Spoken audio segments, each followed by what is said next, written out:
is going on, everybody, and welcome to the Friday edition of the Stochastic NHL Strategy Show. I'm your host, Josh Harris. Last night was a slate. A lot of big performances. The Penguins, the Stars, the Ducks, not the Sabres. And after all that, Vegas was in the winning lineup. Eichel and Marner went crazy. It was a wild slate. The Sabres should just contract themselves after not being able to beat Joel Hofer. But today's a new day. 4-game slate. Can't hit the nuts if you don't play, as we say. Joining me to break it down in his Vancouver Grizzlies hat. It's an elite hat. What's going on, Cliffy? Yeah, not a whole lot. Was kind of a crazy slate last night. There were three, if you look at just the even strength lines, there were 3 lines that hit at least 70 DK points. 6 lines hit at least 50. None of those include the Wyatt Johnston line. It was just one of those nights where there were multiple paths to victory. A lot of it, if you hit on one of those lines, a lot of it would have come down to your defenseman and your goalie. It's kind of funny. Vegas scores 3 goals and their top line figures in on all 3 and gets 8 points on them. Like that's just what happens sometimes. I was thinking about Pittsburgh doing what they did to Washington, and it's like once again it's with Charlie Lindgren in net. I'm wondering, like, are the Caps going to keep doing this rotation? You know what I mean? Like I think they keep it going for as long as they can to try to keep Thompson as fresh as they can for the playoffs. But, we know how tight it is in the Eastern Conference. Like every single non-playoff team is within 3 points of the final wild card spot. Like this is at the end of the season, there are going to be a couple teams that are going to be like, well, if we won this game or if we won that game, we would have made the playoffs, because it looks like it's going to be very, very tight coming right down to the wire. And I wonder if we get to December, everybody's still closely bunched together. Like, do they keep rotating their goalies like that and risk missing the playoffs? Because I do think the Caps are a pretty good team. We have seen good teams miss the playoffs, just barely because of maybe an injury or somebody, or they blew a game or two that they probably shouldn't have, things like that. So we'll see what they decide to do. They'll keep the goalie rotation going for now, but again, we'll revisit that in a month's time. But we do have 4 games on the board here tonight. Interesting matchups, to say the least. Minnesota is on a back-to-back. We have Patrick Kane back for the Red Wings. We have Chicago, who's on a nice little heater and not just a percentage binge heater either. Going into Calgary, I haven't checked the betting lines lately. When I checked Pinnacle this morning, Calgary was a 60% favorite. It's one of those, are you sure about that type things? And then we have the perfect flowchart game at the end of the slate. We'll see if the Jets can overcome the flow chart or whether the Sharks are going to shork. So really interesting 4 games, couple chalky spots, not really that worried about it. I kind of like slates like this where there's no Colorado, there's no Tampa Bay, there's no Edmonton, there's no Toronto, et cetera, et cetera. Like almost all the big boys are off the slate. So pretty interesting from that aspect. Yeah, I just went and checked the Flames line. This morning when I looked, it was minus 165 for the Flames. It's down to 155, so some money coming in on the Hawks there. Flames being any kind of favorite is always interesting, to say the least. I mean, if this is a month ago, I think that would completely make sense. I think given how Chicago has actually played pretty well. We talked about it the other night. Like, after that 2-game road trip to open the 2-game back-to-back road trip or whatever to open the season in Florida and Boston, this has been an average team. And for that roster to be average, at least by a lot of the underlying metrics, I think that's pretty impressive. Yeah. I mean, people are just like, wanted to anoint Macklin Celebrini like greater than Bedard. It's like the same thing happened when McKinnon was in his third year, and then he just went whee. And so, like, it's kind of like, let's not forget that Bedard has one of the nastiest releases in the NHL. It's disgusting.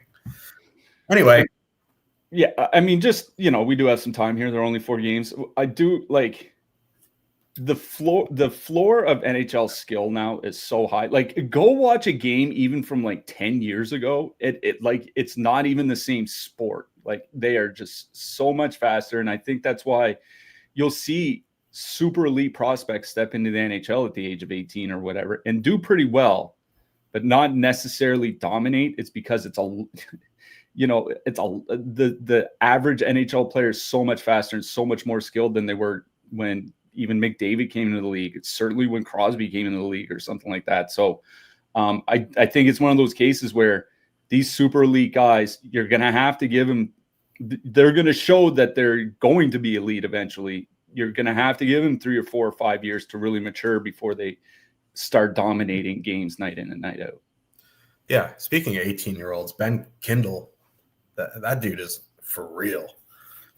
I don't know if he can keep it up over 82 games, but like, I mean, that's the other thing too, right? Like, I always think of Seth Jarvis, like Seth Jarvis's rookie season. I think after like game 50 or 55, like they healthy scratched him for like 2 weeks or something like that, because playing an 82 game NHL schedule is completely different from playing like a 60 game junior schedule or a 40 game college hockey schedule or something like that. It's just not even the same thing. So, I that's where I think the Olympic break will help. You have, you'll have guys like Demidov and Schaefer or whatever. They'll get those 3 weeks in February to kind of rest up and be ready for the stretch run anyway. Yeah, we'll talk about the Olympics at some point, but Macklin Celebrini making quite the case to be on Canada. I forgot that for a second. He's Canadian. The haircut gives it away. I don't even know what that means. Let's get into this slate, because the most elite team in the history of the NHL, the Rangers, is leading us off. They're not at home, so they might actually score tonight, but let's get into it. New York Rangers, the 2.8 total heading into Detroit. The Wings also have a 2.8. Patty Kane back for the Wings. They're going to go Larkin, Raymond, Finney, Casper, Kane, DeBrincat.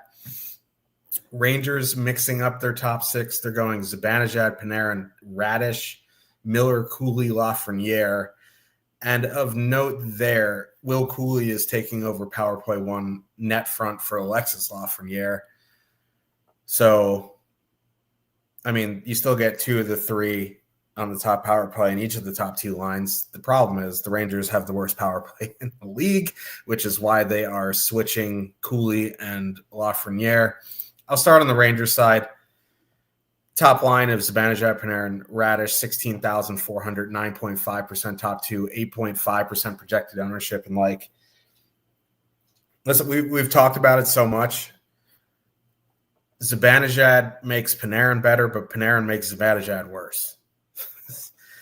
And you throw a salad condiment of Radish on there. Like, I like Taylor Radish.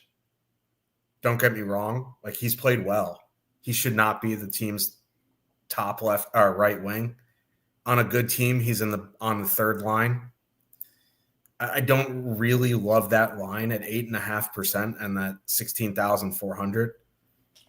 For me, I'm going down to that second line, Miller, Cooley, Lafreniere. You can say whatever you want about Lafreniere, but losing his power play, but the point I want to make about this line is Miller and Cooley have very good numbers dating back to last year. A lot of that was with Zibanejad on the wing.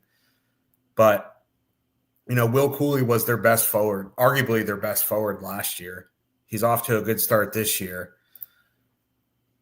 They're going to avoid the Sider pairing, I would imagine, will go out the most against Zibanejad and Panarin. Maybe they see some Miller and Cooley as well, but once you get past that Sider pairing, it's good 5-on-5 matchups. The second and third pairs for Detroit aren't great. This line's $1,500 cheaper, half the ownership. So I'm more in on Miller, Cooley, Lafreniere. I would say you could power play stack, but the Rangers power play is anemic. The Detroit penalty kill is showing signs of life. So for me, it's Rangers 2. On the Detroit side, it's honestly a tough matchup at 5-on-5 for the Wings. It's not Igor Shesterkin in that, though. It's John Quick. I would probably go to the second line here as well. Casper Kane to Brinkat, 17-1, 7.3% projected ownership. They're $400 cheaper than the Larkin line. They're coming in less owned. They're probably will avoid that Fox Gavrikov pairing.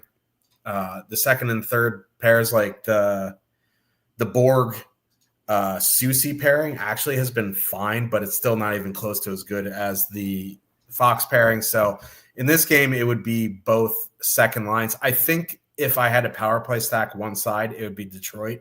I think you can do that. You can leave off Casper, add in Larkin or something like that. The Rangers penalty kill has been fine, but like Igor Shesterkin has definitely aided in that. Johnny Quick, still a serviceable backup in this league at his advanced age, but he is not Igor Shesterkin. So I'm fine with the Detroit power play stack. Otherwise, it's both second lines. Yeah, I think the point that you brought up about the Everton Mo Sider pairing is pretty important here, because if you look at Detroit's numbers at 5-on-5 when neither of them are on the ice, shot attempts go up 43%, expected goals against go up 60%. Like it's not even close to the same team defensively. They're not quite Haskin and Lindell in Dallas. But they're basically at the top of the next tier below that. Like they are a great defensive pairing. So I think it's going to be a pretty tough game at 5-on-5 for Zibanejad, Panarin, and Radish. And then you brought up the Rangers power play. I kind of think they're going to be better with Cooley. Like to me, like he's a net front guy that can kind of replace what Chris Kreider did. Like nobody is Chris Kreider when it comes to net front on the power play. Like he's just truly one of one. But I think he's the guy on this roster that will come closest to that. And that I think that's exactly what they need, is to start creating some traffic and some havoc in and around the crease. And I think he's going to help them. But the Rangers aren't drawing any power plays. That's one thing that's really bothering me. They're drawing the third fewest power play opportunities per game in the NHL this season. Detroit is one of the top 10 teams for giving up power play opportunities per game. So like, I'm not sure how many cracks of the power play the Rangers are going to get. Depends which metrics you want to look at as far as the Red Wings penalty kill goes, but I'd say at worst they're an average PK. In all likelihood, they're a little bit better than that. Like this isn't a very good power play matchup for the Rangers. So given that it's a bad 5-on-5 matchup for the Panarin Zibanejad line, and it's not a very good power play matchup, even if they were going well, which they're definitely not, it just takes me out of Rangers 1. I don't have a ton of interest in Rangers 3. Like, I guess if you're doing a Minnesota power play stack or a Winnipeg power play stack or something, you might be looking for some cheap guys, like maybe a Labashiri 2-man or something like that is fine. If only because the Detroit depth is not very good. They're still not very good defensively. We went over the numbers with the top pair off the ice. So I think they're fine. But just by process of elimination, this is a Rangers 2 game for me if I'm playing the Rangers side. Miller, Cooley, and Lafreniere. You mentioned the numbers for Miller and Cooley. I was looking just this season alone, 2.6 expected goals per 60. Since the injury to Trocheck, Miller leads the Rangers in shot attempts on the power play. So not only if the power play does come through, I think it stands to reason that he'll be involved just by A, how much he's shooting, and B, that he's a pretty good playmaker as well on top of that. So with Cooley now on the top power play, I think that second line is my target for the Rangers side. On the Detroit side, I kind of agree with you on Detroit too as well. The problem is like it's one of those things. Like I have a problem of making a Detroit stack and leaving Dylan Larkin off of it, but by the same token, it's hard to make a Detroit stack and not use Alex DeBrincat. Like, I know DeBrincat started the season slow, but he has 7 points in his last 5 games. He has goals in 4 of his last 6. His shot attempt rate is second in the NHL, behind only Tage Thompson, and he has a top 10 individual expected goals rate. Like, this guy is shooting a ton and generating some pretty good quality along with it. How do you leave a guy who's been playing that well over the first month of the season? How do you leave him off a lineup? So I think I would, even though I don't think it's a great power play spot for the Red Wings, I would probably lean towards a power play stack, just because, like I said, I don't want to leave Larkin off because he plays way too many minutes and he's too important at all strengths. I don't want to leave DeBrincat off just because of how much he's shooting the puck. And so for that reason, I would probably just straight up power play stack him. Like, with Kane back, it makes the power play considerably better. You look at all the numbers over the last couple of years, there were times where Kane was on the second unit or he's been injured or whatever. Like, power play numbers all go down when he's out. He's still an excellent playmaker that can help set up their goals. Detroit doesn't draw a ton of power play opportunities. The Rangers don't take a ton of penalties. But for me, it's one of those, like, with what Dylan Larkin has done so far this season and with how often Alex DeBrincat is shooting, I can't leave either of them off a stack. If anything, I agree, I would probably go Detroit 2. Like, if I'm playing just an even strength stack, it's Detroit 2. But I think I'd lean more towards a power play stack on the Red Wings side and just straight up Rangers 2 on the New York side. For sure. Let's talk about another battle of the backups here. Minnesota Wild with a 3 total heading into Long Island. It sucks. And you know what really pisses me off? How likable Matthew Schaefer is. Yeah, I saw that interview with Lundqvist. Yeah. It was pretty good. Made me so mad. I was punching air. The Islanders have a 3.5 total. Islanders going Horvat, Barzal, Heineman, Palmieri, Duran, Callum Ritchie, Lee, Holmstrom, Pajot. Matt Zuccarello is back for the Wild here tonight. I would assume he takes Marcus Johansson's spot. What Jake has on the top stacks right now is Rossi, Kaprizov, Zuccarello, Boldy, Eriksson, Marcus Johansson, and then Tarasenko on the third line with Hartman and Foligno. That's an educated guess. I think the top line is going to be that. It's just a matter of if Marcus Johansson goes to the second or third line here.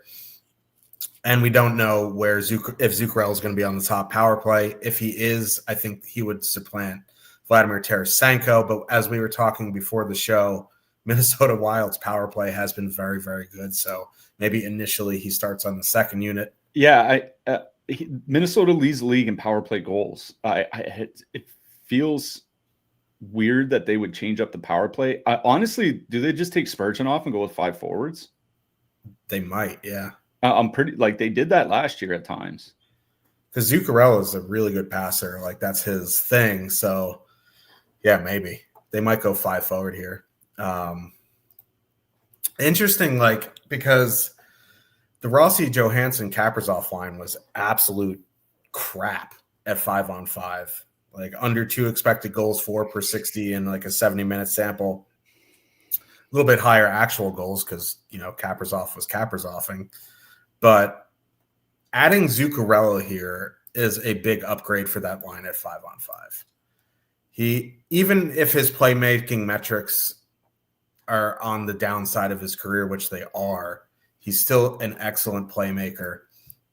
He has good numbers historically with Kaprizov, whether it's with Eriksson Ek or Rossi. This is an interesting spot because they're 18,400, 15% top 2 stack, 9.1% projected ownership. And let's call a spade here. Like, the Islanders are a fun team, but they're still a mess defensively. So I don't mind taking a stab here. The problem is their price, right? 18,400 when I can play the Islanders top line for $1,600 less in an equally good matchup because the Wild are a fucking mess too. So like, I think in MME, like 20 max, this is a very interesting play for me. I'd probably get over the field. And, it's one of those things like if it was like a 7-game slate and they were like 2%, it's one of those things where you can, like Cliffy would say, get in on the ground floor before they start going up. But like 9% on a 4-gamer, I think is an interesting time to, get over the field there. The second line, if it's Eriksson, Ek, Boldy, Johansson, they have a history as well. The issue is like 17,500 is a little expensive, and because Marcus Johansson's been playing on the top line.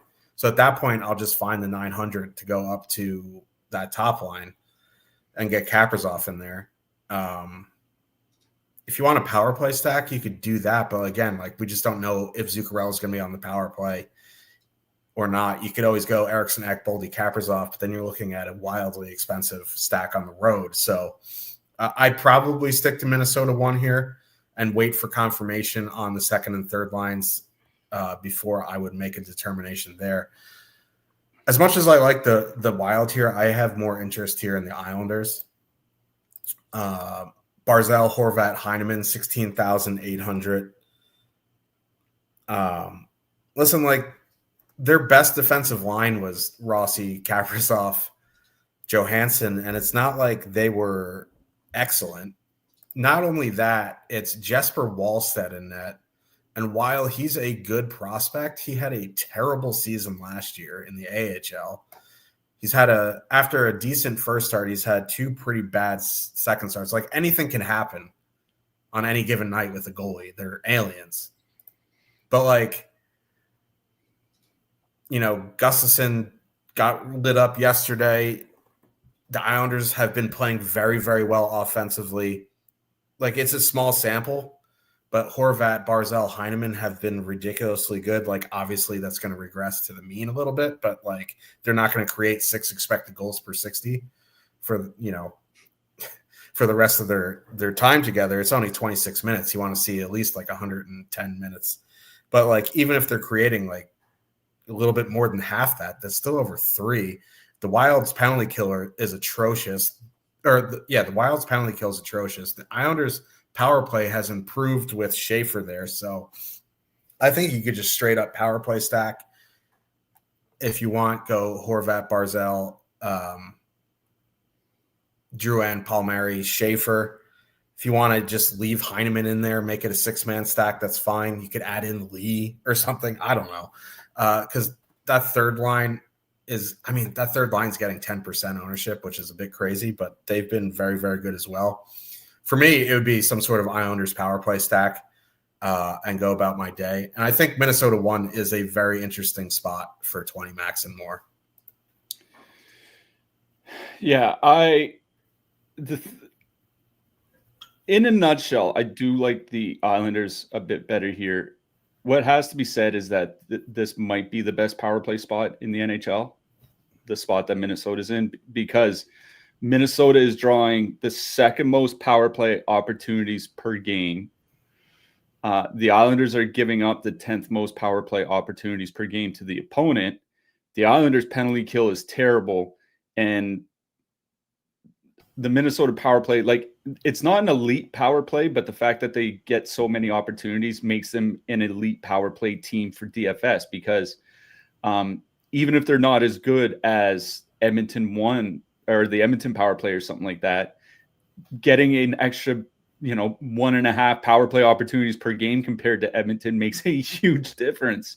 Volume does matter. So it's kind of tough to just, set aside Minnesota here because, like, you mentioned the Islanders being a mess defensively. I wrote about that yesterday at Dauber Hockey, where I write about season-long fantasy hockey. The New York Islanders, if you look at high danger shots against as a percentage of all shots that a team gives up, they have given up the highest percentage of any team in the league, and it's not even close. They're at they were, as of yesterday morning, they're at 37%, and the next closest team was like 31.9. If you look at opponent shots required to create one expected goal, the league average was like 9.8. The best teams were at like 10.5 to 11. The Islanders were at 7.9, like under 8 shots from the opponent required to create an expected goal. This is a very bad team defensively. So it's a bad defensive team with a bad penalty kill facing a Minnesota Wild team that, while they've been bad at 5-on-5, draw a ton of power play opportunities. And this is a 4-game slate where, if you look at ownership, Kirill Kaprizov is at 12%. Every other player is in single digits. On a 4-game slate, they're playing a team that is this bad defensively, that none of their players are in the top 20 for ownership. I am not a fan of the Minnesota Wild, generally speaking. At single digit ownership on a 4-game slate against a team that is abysmal defensively. And big save Dave. I mean, he's been better than Sorokin. I mean, you have to consider them here. Now, the question is just what kind of stack do you make? And I think I agree with you. I would probably lean towards some sort of power play stack. And the reason for that is, if you look at Calgary, if you look at, we went the depth from the Rangers. If you look at, second line from San Jose or whatever, or even the depth from Winnipeg, there are some viable, very cheap players to use here tonight. So if you want to do, just a full-on Minnesota power play stack, I think you can do that. If you want to just do a 6-man Josh stack, I think that's perfectly fine. Like I said, it's not that I'm a big fan of Minnesota. I think I can't say they're overrated, because they're not doing very well this year. But it's just it's an ownership thing. It's the fact that they're basically every player's looking at single-digit ownership except for Kaprizov. None of them are in the top 20, and the Islanders are just a trash fire defensively. So the only question is what you want to do with Minnesota. Like I said, I would lean to some sort of power play stack. Whatever I do, I would make sure I have Kaprizov in on it. He's playing 23, 24 minutes a game, and he's just way too involved. But I kind of do like the Wild here. On the Islanders side, I think, honestly, they have 3 playable lines. Horvat and Barzal have pretty good offensive numbers going back, a few years now. Emil Heineman's been very good for them. Heineman's at 1.6 individual expected goals per 60 on the season. I think that's like a top 30 mark in the league. This isn't a guy that gets a ton of power play time either. They've been a pretty good line. They're going to face off against the Minnesota top line quite a bit. I'm not super concerned about it from a defensive perspective. That second line with Richie Drouin and Palmieri, it's playable in the sense that Drouin and Palmieri are on the top power play. I'm not, of the 3 lines, that would be the one that I'm lowest on, and they do have the lowest top 2 percentage of Islanders' top 3 lines. That Islanders third line, they're at 3.5 expected goals and 69 shot attempts per 60 so far this season. And here's the thing, with Callum Ritchie centering the second line, they're not going to treat them like a true second line. It's not like Matt Barzal's there and they're going to give them 18, 19 minutes a game or whatever. Like, Drouin and Palmieri will get good ice time because they're on the top power play. But I think you can treat the Lee Holmstrom-Pajot line, at least at even strength, as if it's the second line. Like, they've been getting 16, 17 minutes a game over the last few games. So if you're looking for a cheap filler stack, I do like Islanders 3. I also think this is a game where you can just straight up game stack. Like, you can do like some sort of Minnesota power play, Minnesota top line or whatever, use the Islanders third line and then be on your way. I think that's viable as well. This is a game I don't think very much of either team defensively. I think it's a great power play matchup for the Islanders, and I think for the Wild, sorry. And I think there's 3 playable lines for the Islanders, but for me, it's Minnesota power play and then Islanders 1 and then Islanders 3. Chicago Blackhawks with a 2.7 total. Heading into Calgary, the Flames have a 3.3. Calgary going Kadri, Farabee, Zari, Huberdeau, Frost, Coronado, Backlund, Coleman, Hanzek. Chicago going Bedard, Bedard, Burakovsky, Green, Nazar, Teravainen, Bertuzzi, Donato, Mikheyev, Moore. There's a lot of ownership on the Flames here. Makes me very uncomfortable. Because, yeah, like the Bedard line and the Nazar line aren't great defensively, but it's not. It's like, are the Flames really this like offensive juggernaut? Not even close. Spencer Knight in that too. It's like he's been ridiculous to start this season. So 25% projected ownership on Kadri, Farabee, Zari, when you only get Kadri on the first unit, Farabee on the second unit, Zari on the no unit. It's like, yeah, it's like a pretty good 5-on-5 matchup, but this line hasn't been creating. They've only been together for 25 minutes, but they haven't created anything. Like, I get wanting to play Kadri here. And yes, Farabee is probably going to benefit from playing with Kadri, but 13,200 for 25% projected ownership is just like, nah, that's just too much. The second line of Frost, Huberdeau, Coronado, 12,800, 15.9% projected ownership. I at least get that because they're fully correlated. They're in a decent 5-on-5 matchup. Is it a good power play spot if Spencer Knight's in net? I mean, like, yeah, I mean, the penalty kill has been saved by Spencer Knight, so I'm sure you could find arguments on both sides there. But if I was going to play a Flames line, it's probably that one, or go down to Backlund, Coleman, Hanzek. But they're also getting 8% projected ownership. I will say, if I was like power play stacking the Wild, I'd probably do like Backlund, Coleman, just because they're going to see that Bedard line, and like that Bedard line has been actually really good offensively, which is nice to see for a Bedard line, but they are not good defensively. There's never been a good Bedard defensive line in the history of Connor Bedard. I think Backlund, Coleman or Backlund, Hanzek, depending on how cheap you need, is perfectly fine. Like, yes, it's 8%, but it is a 4-game slate. It's not like it's a 12-game slate. And we're jamming in like 9% Samuel Hanzek. It's not that crazy. So, like, I don't want to play super mega much wow chalk Kadri line. That's just ridiculous. I get the case for Frost, Coronado, Huberdeau because they are fully correlated. Good 5-on-5. Fine. I honestly, like, I think if I'm going to have Flames in my lineup, it'd be some sort of Backlund Coleman stack.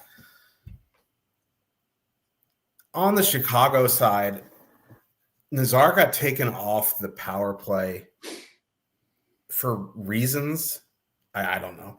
And it's not a good 5-on-5 matchup for them. Calgary's in the top 3 in the NHL expected goals against per 60 at 5-on-5. I think if anything, I'll just go to Bedard, Burakovsky. I know they're going to see Backlund, Coleman, and that's not ideal. But the Flames penalty kill isn't very good. You get both those guys on the top power play unit. Bedard plays a lot of minutes. He's been very, very good this season. Burakovsky's only 4,000. So I think if I was going to the Hawks here tonight, it would be that Bedard line. If you want to say there's 3 playable lines on the Flames, sure. I don't love the ownership, and I'd probably just go to Coleman Backlund. I mean, there are 3 playable lines because you can click 3 names and put them in your lineup to play. But I mean, I don't know. Here's the weird thing about Calgary is like this is a pretty good power play matchup for the Flames because Calgary actually does draw a fair amount of power play opportunities. They draw the 6th most power play opportunities per game, and the Blackhawks take a ton of penalties. They're giving up the 2nd most power play opportunities per game. So like realistically, Calgary could see 3, 4, 5 power plays here tonight. It's just, are they going to score on any of them? Because like, I mean, whatever problems this team has scoring at even strength bleeds over to the power play. Like it's funny because they're actually creating reasonably well. If you look at the shot and expected goals creation numbers on the power play, they're fine. They're actually good. 123 shot attempts, 10.7 expected goals per 60 for the top power play unit. Those are good numbers, but like everywhere else, they're not finishing. They're shooting 6.7%. You have to think it's not going to stay there. I also thought that about the Islanders power play last year, and they stayed pretty close to that. So, like, is it a guarantee that it gets better? I mean, I don't know, but like, that's the problem with the Flames here is like, it's a pretty good power play spot, a really good power play spot for them. And that second line is perfectly correlated. They're also coming in with twice as much ownership as they are a top two stack. And the reality is like that Coleman Backlund Hanzik line is probably their best line. Like, the funny thing about Kadri and Farabee is once again, just like last year, they have extremely good expected goals for numbers, and the actual goal scoring rate is like half that, right? It's like 3.5 expected goals for and like 1.7 actual goals. Like it's weird. Like they're creating well. They're just not finishing for the second year in a row. You know, I do see why you would want to play Calgary too, because it's such a good power play spot. They are perfectly correlated. You know, if you look at Matt Coronado and Morgan Frost this season, 69 shot attempts, 2.8 expected goals per 60. They're playable for me. I would probably go to Coleman, Backlund, and Hanzik. And it's funny, like, because I grew up watching Looney Tunes. I can't see Samuel Hanzik's last name and not think Hansel. Anyways. That's such a good reference. No one in the chat will get that either because they're all like, I think people over the age of 35, yeah. Maybe, but if you're under 35, maybe not. Saturday morning cartoons. But they've been really good for the Flames, right? 63 shot attempts, 3.2 expected goals per 60. Like Coleman and Backlund get about 17 minutes a game. You know, Coleman's on the second power play unit. They do get some ice time. They're all between 13 and 16 shot attempts per 60, so they're all involved offensively. And like you said, if you want to play Winnipeg power play or Minnesota power play or something like that, this is one of those lines that you can put with them. So I think while it makes a ton of sense to play Calgary too, because it is a good power play spot, just the way that I think I'm going to be looking to build my lineups here tonight personally, whether it's Detroit power play, Minnesota power play, Winnipeg power play, something like that. I think I'm more interested in Calgary 3. On the Chicago side, it is a straight up power play stack. Because both their top two lines are creating pretty well offensively. The top line at 3.8 expected goals, which is obviously tremendous. I don't think it's going to stay there, but very good for now. The second line at 2.9 expected goals. Each line has two guys on the top power play unit. Each line, the guys play between 17 and 20 minutes, give or take. And the Chicago power play, while their metrics, it's the opposite problem of Calgary. Their metrics really aren't that great, but they're scoring pretty well. And that was honestly the case for Chicago last year, is that their shot and expected goal metrics on the power play weren't great, but they scored fairly well. They're doing it again this year. Not that it's a great power play spot, but the Flames do take their fair share of penalties, sixth most in the league on the season. Calgary, you know, Calgary goaltending is the only reason the penalty kill hasn't been even worse than it's been. So I kind of like some sort of Chicago power play stack on their side. If I were to play an even strength line, I would probably go to Chicago 2. Just to avoid that Coleman shutdown line, Backlund Coleman shutdown line, and get to the depth defenseman and all that. But I think it's a Chicago power play stack on the Chicago side, and it's Calgary 3 on the Calgary side for me. What better way to cap off this slate than Sharks and Winnipeg? It could be worse, but it can't be much worse. The Winnipeg Jets with a 3.5 total heading into San Jose. The Sharks have a 2.6. We did get Sharks lines while we're on the air, and they are Smith, Celebrini, Toffoli, Graf, Wenberg, Kurashev, Skinner, Dellandrea, Cardwell, Gaudreau, Gaudette, Reeves. I don't know why I went through that whole lineup. The only line that really fucking matters is the top one. They did run power play groups. Klingberg's still running the power play. Why? Because they're sneak tanking. I mean, they did score last game. Broken clock is right twice a day. Winnipeg going Connor, Scheifele, Velarde, Iafallo, Taves, Nemestikov, Niederreiter, Lowry, Pearson. Matt Celebrini says the first jersey he ever bought when he was a child, a small child, was Jonathan Taves Blackhawk jersey. In related news, Jonathan Taves melted after that. Like, I would, if I heard that, I would die. Anyway, this is the flowchartiest flowchart to ever flowchart. Top line for Winnipeg, 22,900, 35.6% top two stack, 15.8% projected ownership. Like, there's good positive leverage there. It's an excellent power play spot. They're fully correlated. I don't want to say that Winnipeg 1 is our power play merchants, but they kind of are. Also, like, in the past, 10 days, stacking against the Sharks hasn't gone well for whatever reason. It is Nedeljkovic in that. They are sitting Sam Dickinson too. Yeah, but they're also sitting Nick Leddy, so it's like, yeah, sometimes maybe good, sometimes maybe shit. Nick Leddy was on the top pair for a while there. That's wild. I listen. I do really like Winnipeg 1 here. Fully correlated. They have a very, very good power play still. As long as Velarde's on it, it's fine. Like, they haven't really missed a beat going from Ehlers to Iafallo, which is kind of crazy. But listen, I'm completely fine with Winnipeg 1 here. It's just a matter if you want to spend $22,900 to fit them in. There's plenty of really cheap lines on this slate anyway, so it shouldn't be that difficult to fit them in. Just FYI, if you play Winnipeg 1 with Josh Morrissey, the only way you can play Calgary 3 is if you play Askarov, so you have the Winnipeg stack against your goalie. You have to get real cheap if you want to play Winnipeg 1 plus Morrissey. That's all I'm saying. It's like you have to get probably you have to use a line under 10K. Noah Laba, anybody? Johnny Brzezinski. But I'm in on Winnipeg 1. Winnipeg 2, not so much. Iafallo is fine, but Taves, Nemestikov, nah. If I'm going to dip down, it's probably for Lowry, Pearson, Niederreiter at 9,900. And I would save that for a Kaprizov, Boldy, Eriksson, Ek type stack, because unless you're Josh stacking the Jets. Lowry, when healthy last year, was easily their best second center.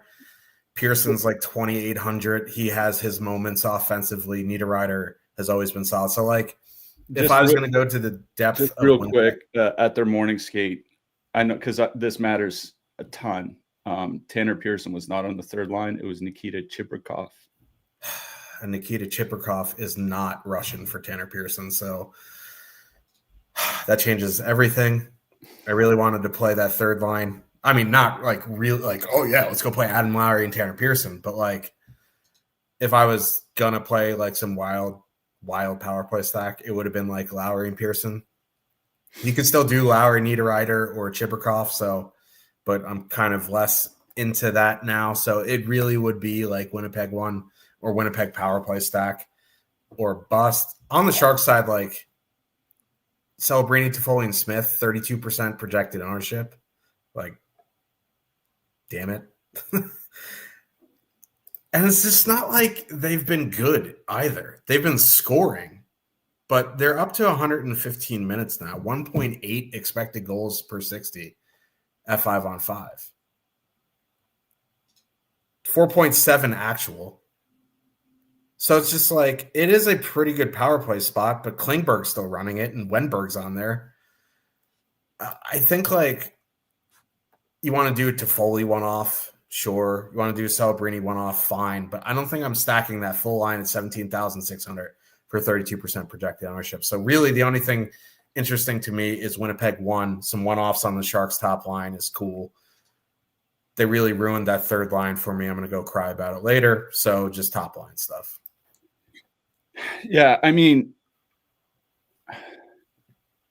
it's a ridiculous amount of ownership on San Jose going up against Connor Hellebuck.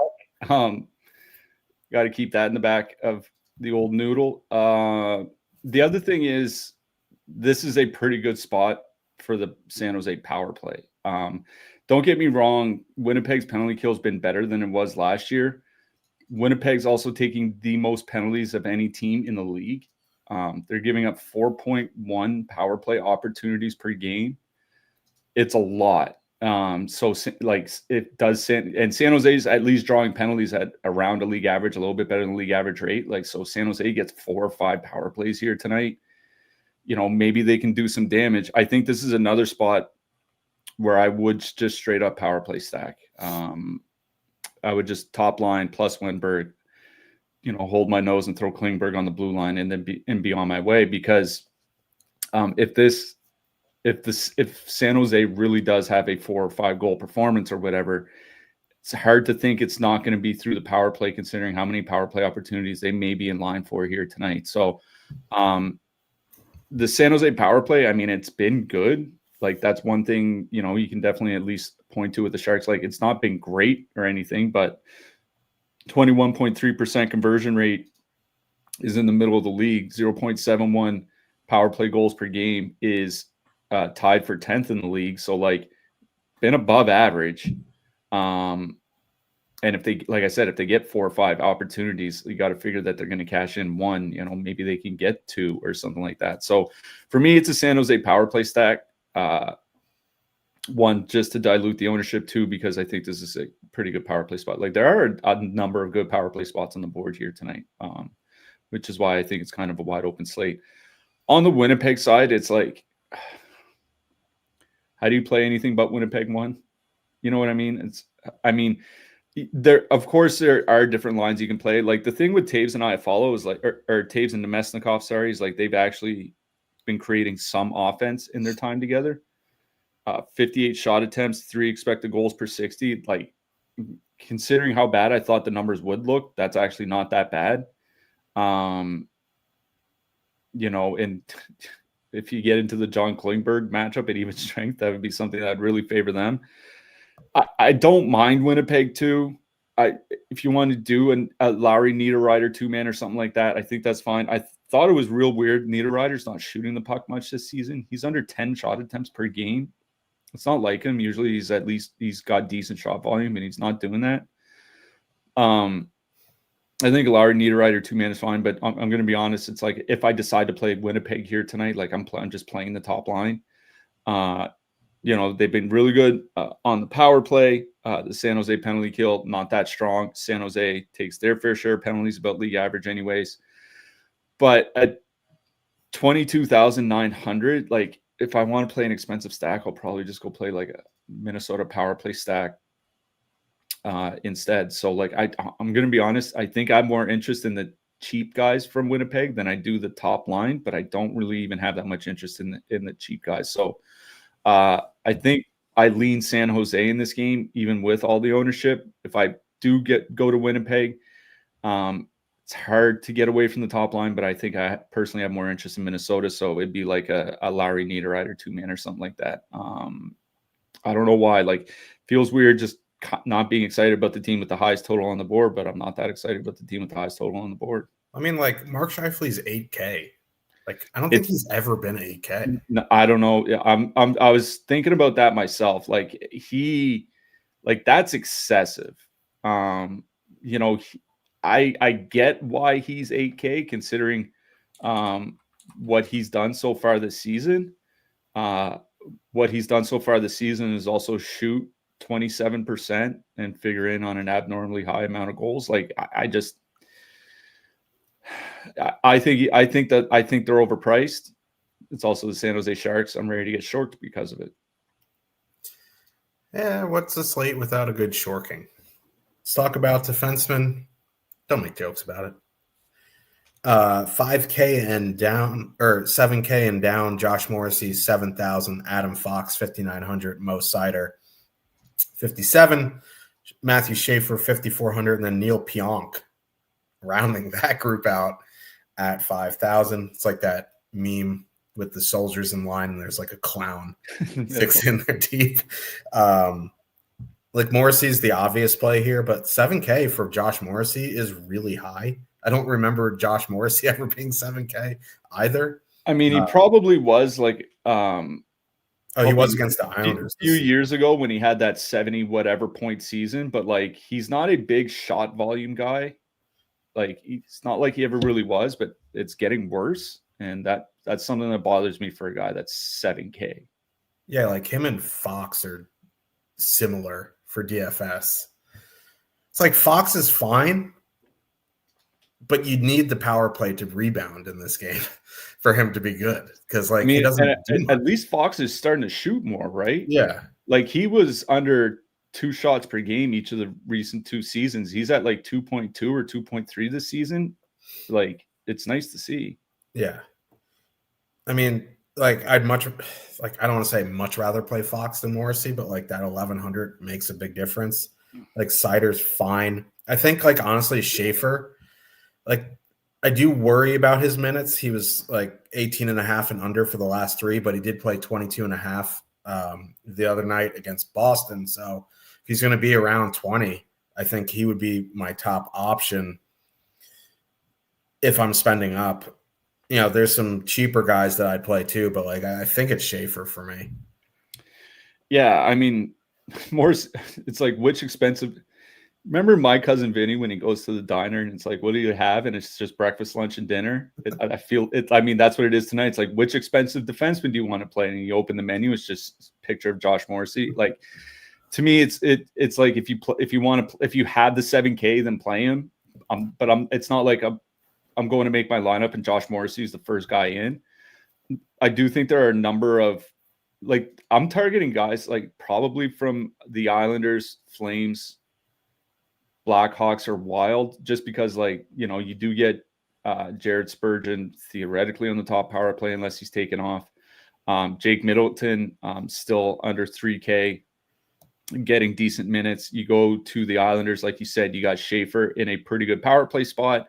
Who knows how much ice time he'll get, but, you know, Pulak and Romanoff both under 3,500, Pelech under 3K. You go to Calgary, like, you know, Mackenzie Weegar's at 4,700. He's finally appropriately priced. He's not shooting near as much as he has been in recent seasons, but he is getting power play time. He's under 5K. Rasmus Anderson, I think, is firmly in play as well. Kevin Ball is a game time decision. He's a guy that we don't mind punting on if he plays, but we probably won't know until warmups. You know, in Chicago, like Levshunov is running the power play. He's under 3K. Vlasic leads them in ice time per game.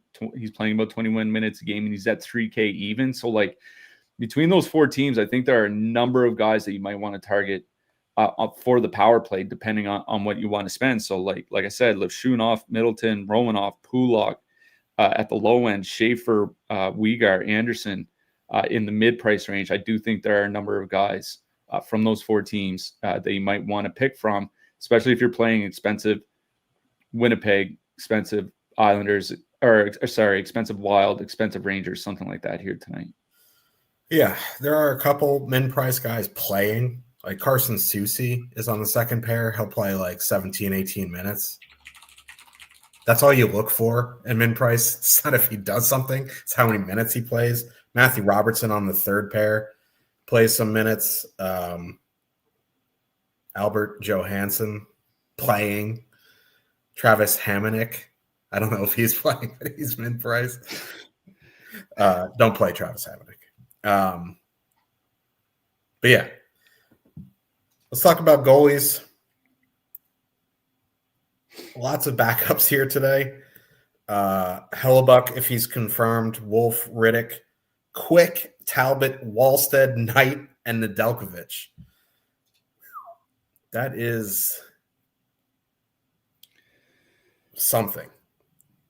The goalie in the both sides of the Rangers game, I think, is fine. Quick or Talbot. Spencer Knight sticks out like a sore thumb. Like, he's been incredible. He's 7,200. Calgary, it's, we say it every time. I'll say it again. Creates a lot of quantity, not a lot of quality. So Spencer Knight.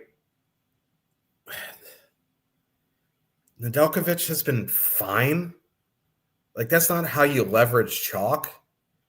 But, like, if you're down to it, you need a 7K goalie. Like, there's definitely been worse options than Nedeljkovic. But, like, I think, like, if you're not spending up for Hellebuck, I think it would be one of Quick, Talbot, or Knight. Wolf is fine, but, like, 8,200 for Wolf just feels kind of meh. I know what you mean. Like, if you need a 7K goalie, play Nedeljkovic.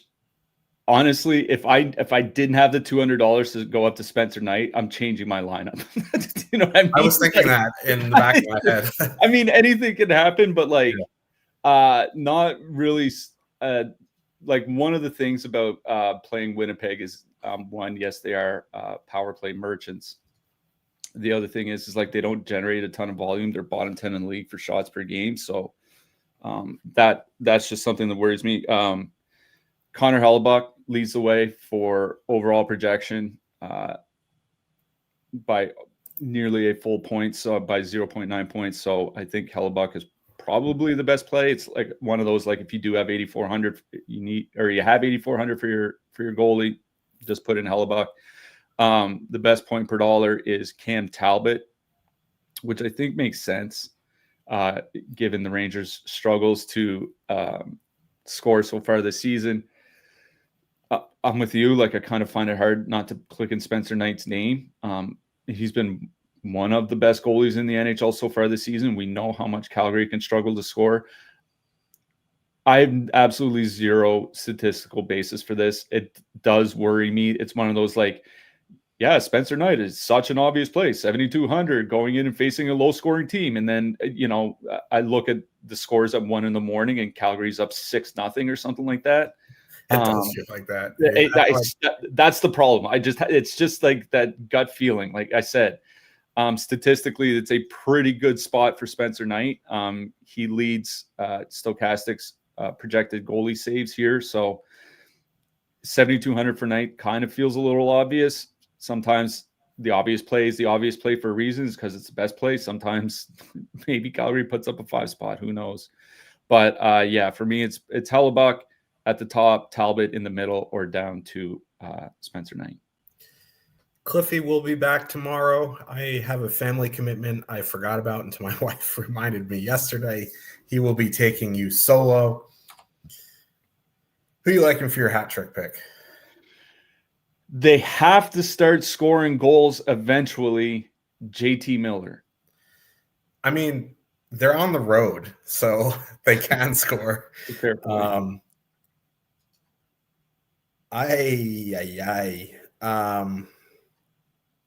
This is way off the board.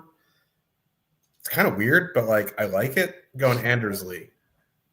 Yeah, I do like that too. I mean, I got a lot of respect for the way that he came back from that knee surgery, and he's been, like, the last 2 years has been arguably the best hockey of his career. It's crazy.